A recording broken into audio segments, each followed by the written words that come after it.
The road coming into Millhaven, Wyoming had a way of breaking men before they ever reached the town. Not through any particular danger, just through length.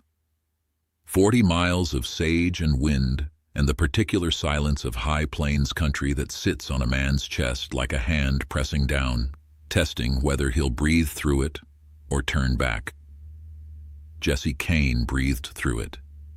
He was on foot, which out here in 1881 was its own kind of statement. Not the statement of a man who had chosen to walk, but of one who had run out of alternatives and made peace with that fact somewhere around the third day. He was 22, or close enough that the difference didn't matter. His hat had lost its shape to rain, and then to sun and back again, until it was something closer to suggestion than hat. His jacket had a tear along the left sleeve that he'd sewn closed with thread that didn't match, and the stitching had that careful, deliberate quality of work done slowly by firelight. He had no horse, no weapon that showed.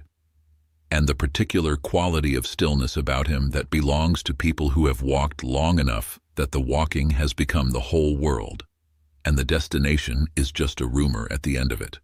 Margaret Hale watched him from the porch. Behind her, through the open door of the house, she could hear her father-in-law Robert moving through the kitchen with the slightly labored rhythm he'd had since his hip gave out in the fall.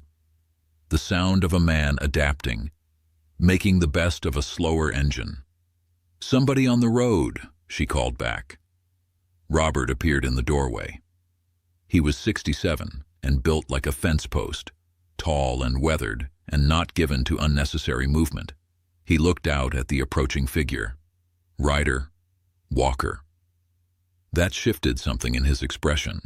Not concern exactly, more like recognition of a category. The Hale place, what the county map called the Three Forks Ranch, sat on 600 acres of river-bottom grass where the Powder River bent east. Robert Hale had filed on the land in 1849, the year his wife Clara was pregnant with their first child, and the year he was young enough to believe that difficulty was something you outran if you moved fast enough. He had learned otherwise. Clara was gone 11 years now. Their son David had married Margaret and brought her here from Pennsylvania. And then David had gone with the fever 3 winters back, leaving Margaret at 31 with 2 children, a half interest in a working cattle operation, and a father-in-law who she respected and who respected her, and who was, undeniably, getting old. They had 17 hands in the good years. Now they had 4, and 2 of those were seasonal. It was the problem that lived under every other problem, the way water lives under dry ground. You couldn't see it, but you could feel it. The ranch needed more than it had, and what it had was running thin. The man reached the fence and stopped. He took off his hat, and that gesture alone, automatic, unhurried, told Margaret something. Then he looked at the land the way she'd seen certain men look at land, not admiring it, not appraising it for sale, reading it, the way you read a face, looking for what it's trying to tell you. He came to the porch steps and stopped there. "Ma'am." He held the hat in both hands. "I'm sorry to come up on you without notice. I've been on the road since Buffalo." He looked past her briefly toward the south pasture, then back. "Your irrigation gate on the east channel is sitting wrong. It's probably been losing flow for a week, maybe more. And the roan in your near corral is favoring his left foreleg. Not bad yet, but it will be." Margaret looked at him. He looked back. His eyes were gray and direct and did not move around the way the eyes of a man looking for advantage tend to move. "In exchange for what?" she said. "I work for room and board." He said it simply, the way you state a fact about weather. No performance in it. "That's what I need, and that's what I'm asking." Robert had come to stand beside her. He moved slowly, but he moved with the weight of a man who has spent a lifetime being the final word on things and hasn't entirely relinquished that quality. He looked at the stranger the way he looked at fence wire, checking for weakness, for spots that would fail under pressure. "Where are you coming from before Buffalo?" "Worked a ranch outside Sheridan for 8 months. Before that, Cheyenne. Before that," he paused. "Before that, I was back in Missouri trying to sort out some things that didn't sort out." "What kind of things?" "Family land, sir. It's gone now." He said it without bitterness, which Margaret thought was either great self-control or the specific exhaustion that comes after grief has burned through and left only the fact of itself. "I'd rather not go into it tonight, if that's agreeable." Robert's eyes moved to the torn sleeve, the resoled boots, the hat being turned slowly in both hands. "You got a name?" "Jesse Kane." Robert looked at Margaret. Margaret looked at Robert. 6 years of shared loss and shared work had made this its own language. She saw him begin to form the word that he had formed before, that he had formed for 3 other men who had come up the road in the past 2 years, one of whom had been reliable and 2 of whom had not been. The careful closing of a door that experience had taught him to close. And then the sound came from the east pasture. It came across the flat ground with the clarity that cold air gives to sound, and both Margaret and Robert knew it immediately, the way you know certain sounds in your body before your mind has finished processing them. Cattle in distress. Not the ordinary complaint of hungry or restless animals, the sharp, particular bawl of a herd that has been frightened into movement. Jesse Kane turned toward the sound before she could speak. "Your east fence," he said, very quiet, very certain. "If that irrigation gate is wrong, the ground there is soft. Soft ground means fence posts shift." He put his hat back on. "Something's pushed them through or they've gone through on their own." "How many head?" 42, Margaret said, and had no clear accounting of why she answered him. "You've got maybe 15 minutes before they hit the river bend and scatter into the brush." He looked at Robert. "I need a horse." There was a pause of perhaps 3 seconds, which was not nothing for Robert Hale. "Take the gray," he said, and pointed. Jesse was already moving. He rode the way that some men ride, the way that makes you understand that the horse is not being controlled so much as consulted. He in the gray moved up the east rise and over it and out of sight in the time it took Margaret to get to the fence rail where she stood and waited with her hand shading her eyes against the evening light. Robert came and stood beside her. He didn't say anything. Neither did she. 31 minutes later, Jesse Kane came back over the rise with 42 head of cattle moving in a calm and orderly mass in front of him. Margaret counted. She counted twice. Every animal. Beside her, she heard Robert make a sound that was not quite a word. Trailing behind the herd at a working trot came Biscuit, the cattle dog, a 3-year-old blue heeler of strong opinions and selective obedience, who had reportedly ignored every command Robert had given him for the past 2 months, and who was currently working the left flank of the herd with the concentrated intensity of an animal who has at last found the collaboration he deserved. He glanced at Margaret as he passed with an expression of pure professional focus. Jesse brought the herd into the north pasture and latched the gate and rode back to where they stood. He swung down from the gray and handed Robert the reins. "East fence is down in one place," he said. "There's also a section south of it that's been working loose for a while." He looked at Robert. "Your ground out there is soft for about 40 feet on either side of the gate. I'd want to look at the drainage in the morning. If the water's been sitting, you'll lose more posts before spring." Robert stood holding the reins of his horse, looking at this young man in the failing light. He looked at Margaret. Margaret said nothing. She had learned that nothing was sometimes the most complete thing you could say. "There's a room off the tack room in the barn," Robert said. "It's not much. Wood stove and a cot and a nail for your coat." Jesse Kane nodded. That's more than I had last night. Supper's at 6:30, Margaret said. We don't hold it.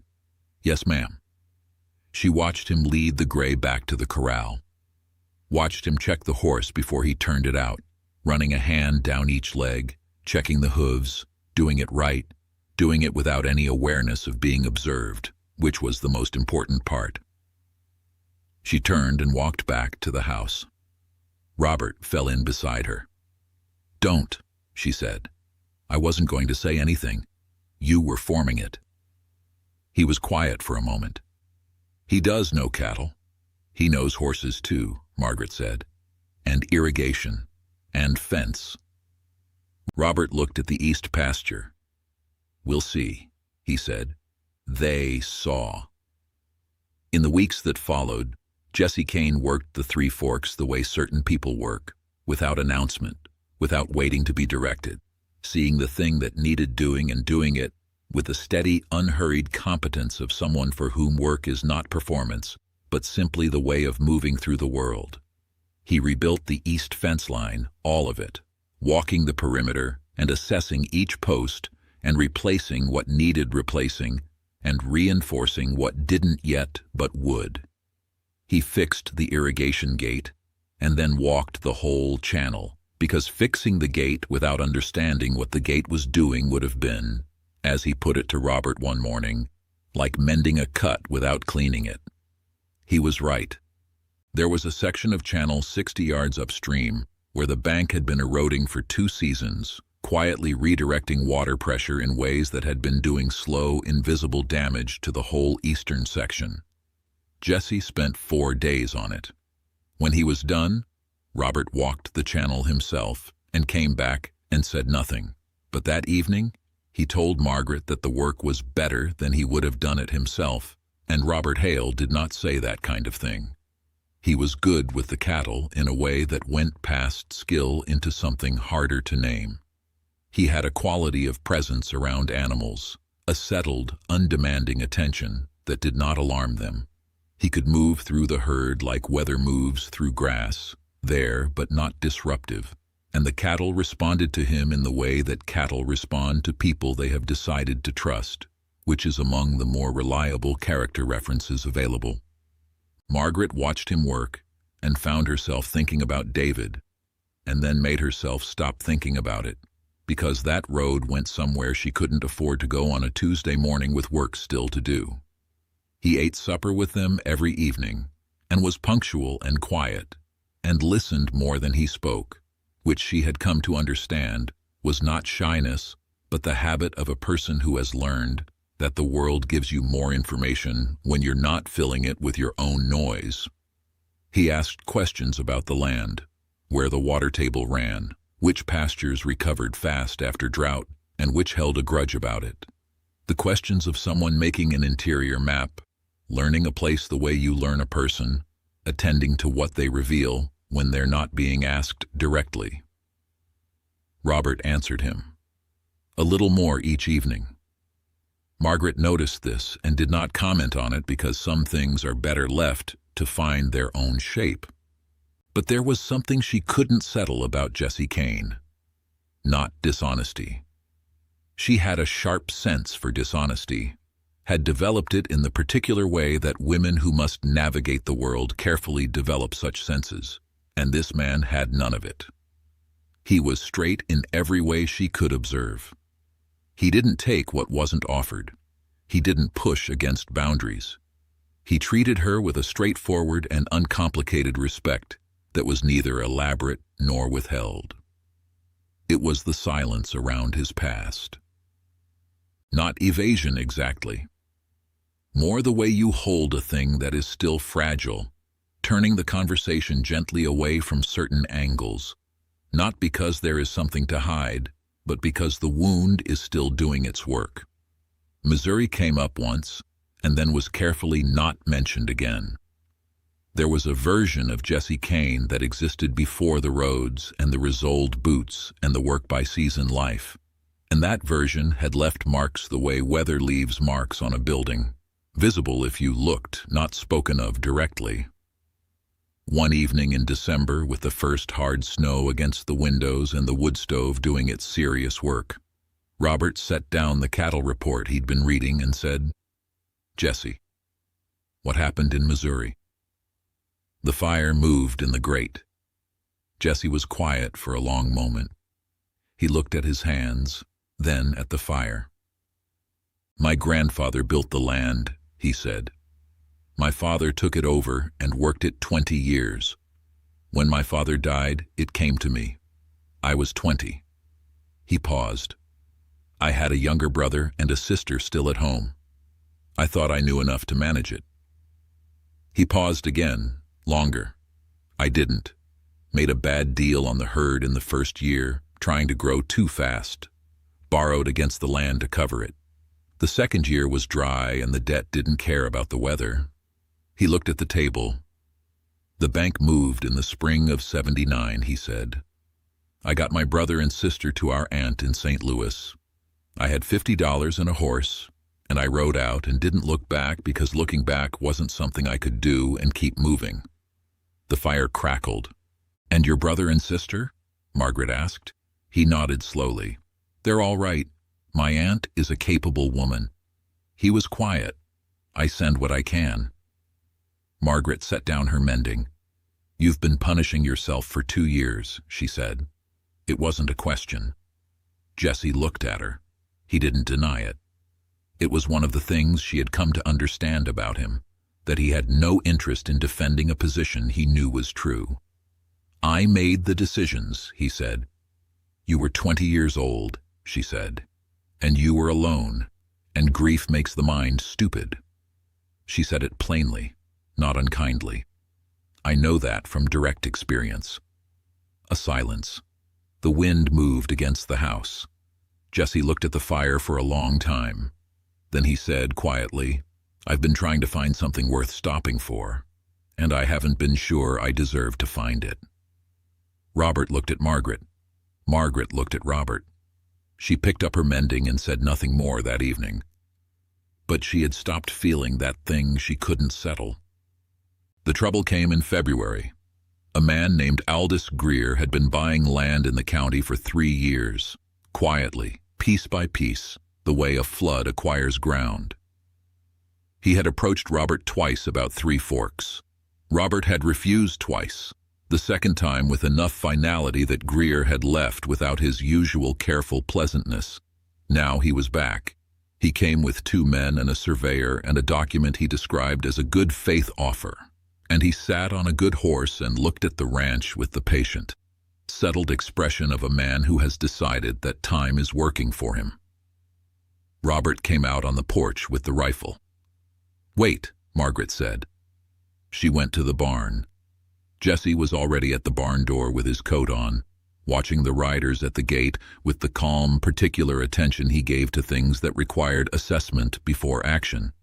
Biscuit was pressed against his knee, rigid and focused. "The man in front," Jesse said. "He wants the ranch. He's been trying for 3 years, Margaret said. "Robert's going to do something that makes this worse." Jesse stepped out of the barn. He walked to the gate in the way he walked toward the cattle when something needed settling, unhurried, direct, without threat and without retreat. He stopped at the fence line. "Help you?" he said. Greer looked down at him with the mild irritation of a man whose stage has been walked onto unexpectedly. "I'm here to speak with Robert Hale. Mr. Hale isn't receiving today." Jesse's voice was level and easy. "I manage operations at Three Forks. You can speak with me." A pause. "And you are?" "Jesse Kane. I've been running this ranch since October." Greer's eyes moved to the house, to the porch, where Robert stood visible with the rifle, then back. "I have an offer for Mr. Hale," Greer said. "A fair one. He's not a young man. This winter's been hard. I'm trying to help him see what makes sense at this stage." "What makes sense," Jesse said, "is for you to take your offer back to town." Greer looked at him steadily. The 2 men flanking him were the kind of men hired for the way they look at situations, and they were looking at Jesse now in the way of their profession. Jesse Kane stood at the fence in the February cold, without a visible weapon and without apparent fear. Not the performed calm of a man suppressing something, but the actual stillness of a man who has decided where he stands and is simply standing there. One of the flanking men shifted in his saddle. "Son," Greer said, the tone of patience wearing decoratively thin, "you may not fully understand the position you're in here." "I understand it," Jesse said. He looked at Greer with the gray, direct eyes that didn't move around. 3 men on horses and 1 man at a fence. "That's your arithmetic." He paused. "But there is a man on that porch who has been looking for a reason to end this conversation permanently for 3 years. And there is a woman inside that house who has a shotgun and is not sentimental about its use. And if you give either of them an occasion tonight, you'll have spent a great deal for a piece of land you still won't own." He looked at Greer. "Is this worth bleeding for?" he said. "Tonight, in this cold, is this the place?" The silence went long. The wind came down from the north and moved through the dry grass along the fence line. One of the flanking horses stepped sideways and was stilled. Greer looked at the house, at the porch, at the window where Margaret stood with the shotgun he had, apparently, assessed correctly. "This conversation will continue," Greer said. "Write to our attorney in Sheridan," Jesse said. "His name is on file with the county recorder. That's the appropriate channel." Greer looked at him for another moment. Then he turned his horse. The 3 of them rode back down the road, and the dark took them. Jesse stood at the fence until the hoofbeats were gone entirely. Then he turned around. Robert Hale was standing on the porch with the rifle and an expression that Margaret, watching from the window, recognized with a force that surprised her. It was the expression she had seen on Robert's face in the first photographs of him and David together, when David was young. The expression of a man recognizing something that belongs to the future. That night, Robert opened a bottle that lived at the back of the highest shelf and poured 2 glasses and set one in front of Jesse without a word. Jesse looked at the glass, looked at Robert. "You held the line," Robert said. "It was the line to hold," Jesse said. Robert turned his glass slowly in his hands. He looked at the table the way he looked at things he was working out. Margaret watched him from her chair by the fire and let him work. "I'm 67 years old," Robert said, "and I have 600 acres, and I cannot work it the way it wants working." He paused. "My son knew this land, knew it the way you've been learning it, and he's gone. And I have been trying to hold on alone for 3 years, and holding on alone is a young man's game, and I am not a young man." He looked up. "I want to make you an offer." Jesse waited. "Stay through the spring. Work this land with me as a true partner, not a hand. Decisions, planning, all of it. In the fall, if it's still working, and if you still want it, I'll have an agreement drawn. 35% of the operation. Ownership, not wages." He paused. "In time, when I can't work it anymore, you'd have the right to buy the remainder. At the true value, not the distressed value a man like Greer would offer." The room was quiet. "Why?" Jesse said. "Because you're capable," Robert said. "And because you've been working this land like it's already yours to care for. And because he stopped, started again differently. Because it needs someone who will still be here in 20 years and love it the way it deserves to be loved. And I think that person might be you."